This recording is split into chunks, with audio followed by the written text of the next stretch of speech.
What's a skeleton's idea of a balanced diet? 2 beers in each hand. It's time for the show! What? Why are you still watching me? What's the show? Welcome back to Creatures, Caverns, and Crafting. Today we're going to focus our efforts on a very easy project, and what I mean by that is we're going to create ourselves some objective markers, maybe a signpost or two, and maybe even a trap. Often we get kind of focused in on making huge pieces of terrain, and sometimes you don't need that. Objective markers take very little time, very little material to make, and as an added bonus, you can really use these to drive the narration of your adventure. Just imagine if your characters are a reporter and a cameraman investigating a spooky campsite, and they see all the missing posters on a signpost. Imagine if your adventurers are going through the wasteland and they see a sign telling them that once they go through this certain area, there may be disease or infection. Also, there's always the dreaded Deadlands, and you see a bunch of carnivorous zombies that are around the corner. These are really great ways to drive narration. Also, if you don't want your characters to go a certain area, hey, you can always just put up a trap or maybe even a landmine field. Let's see what we can create today. First of all, some of the materials I like to use are things that you can find easily at a craft store. And I start off with like a lot of the wood craft material, popsicle sticks, matchsticks, stuff like that. If you don't have that on hand, you can like chip up chipboard. Here I'm using a kitty litter box. You just have to do a little bit more work. Another thing I like to use is miniature bases. These are really great for presentation. However, if you don't have those, you could use like washers maybe, various sizes, however big the project you want to do. Also, a must is like craft matchsticks. These are going to go a long ways in these type of projects. Also, a little bit of super glue just to glue everything together. And it's just optional. I like to use like city scenic pieces. If you have leftover sprues, you can use those as well. But this is just an optional piece. You don't need it. So the first thing we're going to do is drill a small hole in the base. And to do this, we're just going to use a drill bit. You can do this with your hand. You don't need a drill. Next, we're going to take a craft matchstick. We're just going to kind of carve that up so that it fits snugly into the hole. Just kind of put it in here. Go. Now, when we add the glue to that should make things very strong. And we're just going to take a piece of crafting material and just kind of figure out how we want our sign to lean. Do we want to put it up on 2 legs? Here I've just broken some matchsticks and put that sign catty-cornered. And then I just added some mosaic stones for bricks and a small rhinestone for a rivet at the top. Also used that drill to just add a couple of bullet holes in there. So for the creation of my trap, I'm going to basically use the same steps as before.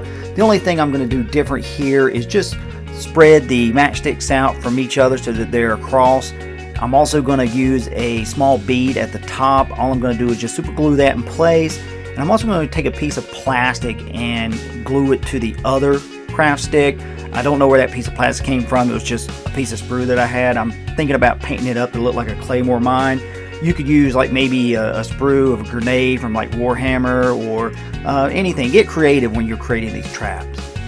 Next, I'm just going to take a teddy bear from one of my scenic sets, and I'm just going to camouflage that claymore mine. If you don't have the teddy bear, again, you could maybe use like a bush or something, or you could create a rock there. Anything to just cover up the potential danger. So for my next project, I'm going to create a couch, and to do that, I'm just going to use some super glue and some of these wooden craft squares. You can cut this down to scale if you need to. Now I'm going to take some air dry clay. You can get this at the store for pretty cheap. And I'm just going to kind of start rolling this into cushions for the couch. Now, I'm no expert sculptor, so you should be able to do this, kind of, play with it, experiment with it. This is a great opportunity to learn.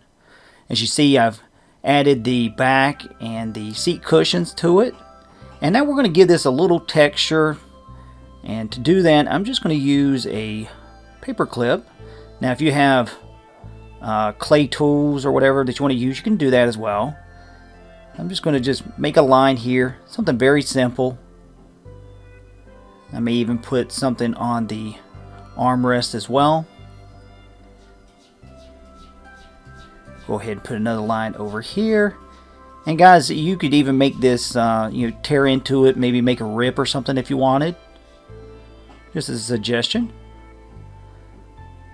Looking good already. Now let's go ahead and start cutting the side pieces off. And to do that, all I'm doing is just flatten this out on the table. I'm using the straight edge and just cutting it off like so.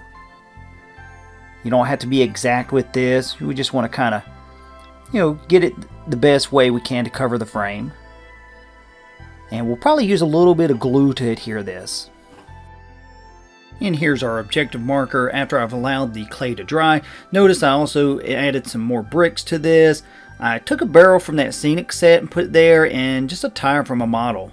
I'm going to use some Earth Vallejo texture paint for the base. I've used this in previous projects. If you don't have it, you can use sand or whatever else flocking that you have on hand. Then we're going to go ahead and put some burnt umber down over the base. We're going to apply that nice and thin. We can also put that to any of the wood signs or anything like that. And then we're going to move on to base colors such as the white for the couch and the barrel. Maybe use a black for the tire and leather red for the bricks. Next I'm going to take some Leonell. This is a black wash. And I'm going to put it on the base. And what this does is it kind of darkens everything down, so when we go to do our dry brush, it's going to really pop. So all we're going to do is just apply this very generously all along the base like so. We can hit the bricks. I'm going to probably keep this off of the couch, but if you want to put it on the tire, you can do that. Now for the couch, I'm going to use probably, let me just grab it, probably either a flesh shade.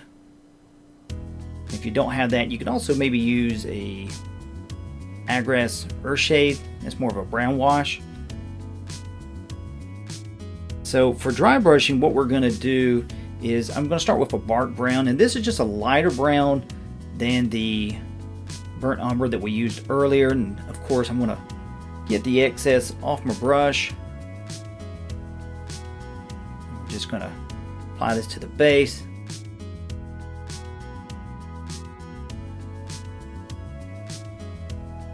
There we go. All right.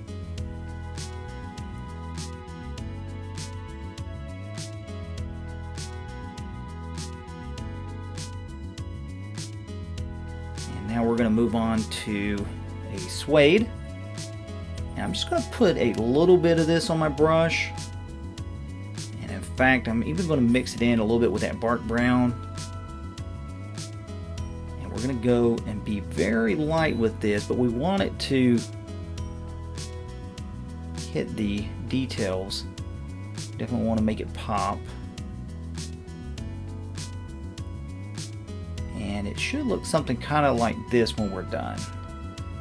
For finishing touches, we can paint the sign like I did here, and we can also maybe add some pigments if we want to go for that rustic wasteland look.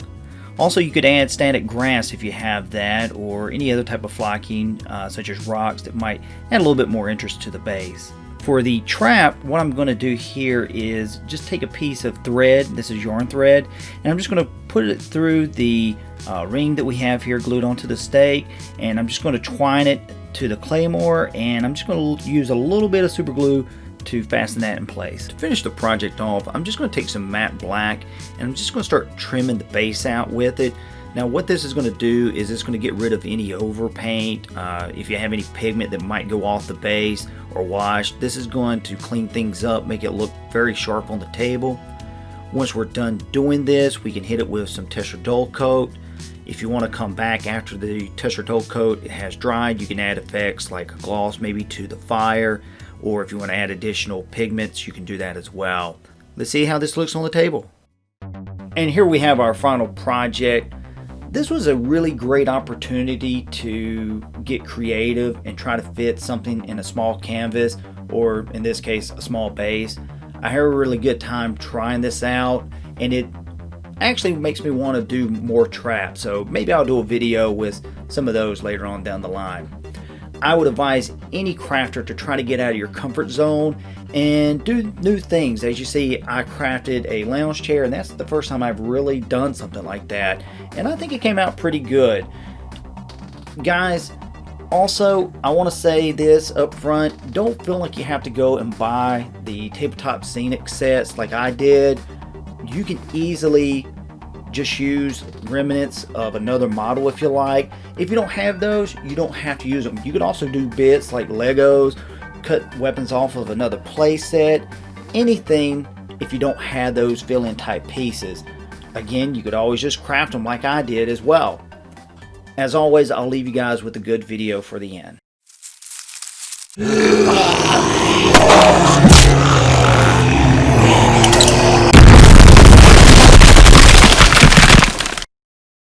Hey guys, thanks for stopping by again. I hope that you're enjoying the content. I've tried to focus more on the stop motion to give you a better video, maybe a little bit longer. Also trying to throw in some more of those corny dad jokes just to have a little bit of comedic relief. If you have any comments, be sure to post those down. If you haven't already, maybe subscribe. More importantly, share this with someone that might like this type of craft. If you like the video, as always, give me that big thumbs up. I hope that you, your friends, your family, and all those that you love and care for are safe. We'll see you next week.